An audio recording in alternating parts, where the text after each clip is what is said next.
Lasers sound like the stuff of science fiction, right? Sound completely unbelievable. How could our military possibly be using those in future warfare? Guess what? We've just had a recent breakthrough, more great test results that are making lasers a reality. So it's called Athena.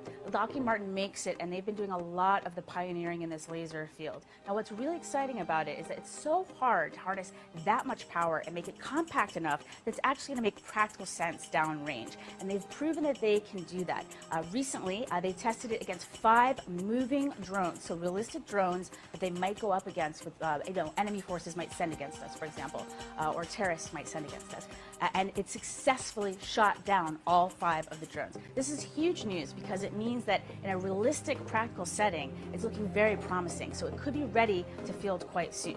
So when you see the movies or you look at comic books or television shows, when you see laser weapons, they tend to be a color, right? Red or green or something like that. Real lasers, one of the key advantages that they provide is that they are invisible. You actually can't see them. You just see this damage suddenly starting to blow something up. So if we take a look now at what the Athena did to a truck. So we're looking at a truck engine, and the Athena within seconds was able to beam right in there, heat the whole thing up, and burn through the engine of this vehicle. So if you can imagine if you were in that vehicle, all of a sudden, this hole would start appearing in your engine, and the whole thing would just disappear. Those who live in the Willow Creek Ranch estates were allowed back today, and while no homes were destroyed, there were some buildings and vehicles that were, so it is affecting things there. We're learning that scientists and researchers are looking at how to change the weather on purpose. That's right. Lasers now could one day manipulate rain and lightning. CBS This Morning contributor Michio Kaku is a physics professor at City College of New York. Professor, nice to see you. Lasers, really, to change the weather? That's right. Well, as Mark Twain once famously said, everyone complains about the weather, but no one ever does anything about it. Well, instead of doing a rain dance, we physicists are firing trillion-watt lasers into the sky to actually precipitate rain clouds and actually bring down lightning bolts. This is potentially a game changer. But this is experimental. It's experimental. However, in the laboratory so far it works. When you have water vapor and you have dust particles or ice crystals, you can precipitate rain. It condenses around the seeds.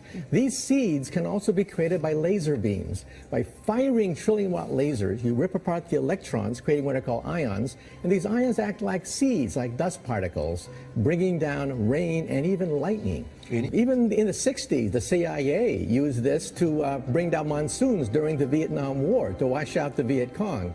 Even in the 60s, the CIA used this to bring down monsoons during the Vietnam War, to wash out the Viet Cong.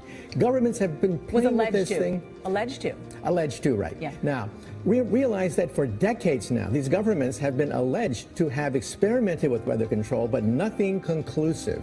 This time we're bringing in the laws of physics rather than simply waving our hands and uttering mumbo-jumbo. We're actually using trillion-watt lasers now. And in the laboratory, sure enough, they precipitate rain out of water vapor. Sure enough, you can actually bring down electricity down the beam. So what does it mean for drought areas that need to have rain for crops? And if they don't have them, there's the consequences of famine. Well, the bad news is if it's a clear blue sky, it's not going to do anything at all, because it only takes water vapor that's already in the air and condenses it.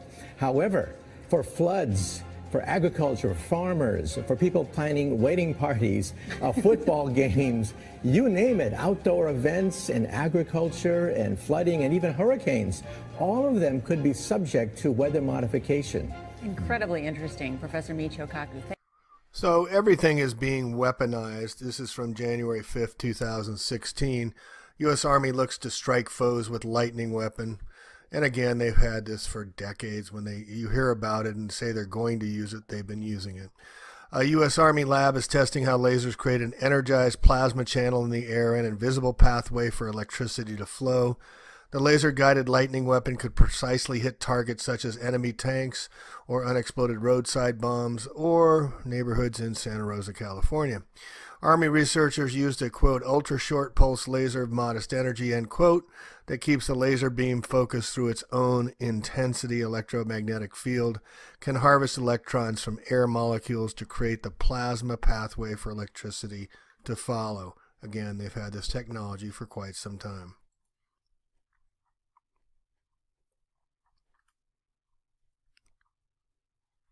Okay, this is from a site, Black Project's directedenergyweapons.net. And for anybody that thinks that they don't have directed energy weapons, they're not using them, this is for you. I'm going to go through these different torture devices, energy devices, mind control devices, voice to skull devices, having a camera in your eye devices, all used patents. Look at the dates way back when, over 2 decades ago, 3 decades ago, they developed these weapons. So let's go through these. Method and device for producing a desired brain state, 2012. Pulsative manipulation of nervous systems, August 31st, 1998. Multifunctional radio frequency directed energy system, 2005. The RFID system, radio frequency directed energy transmitter, and at least in one antenna.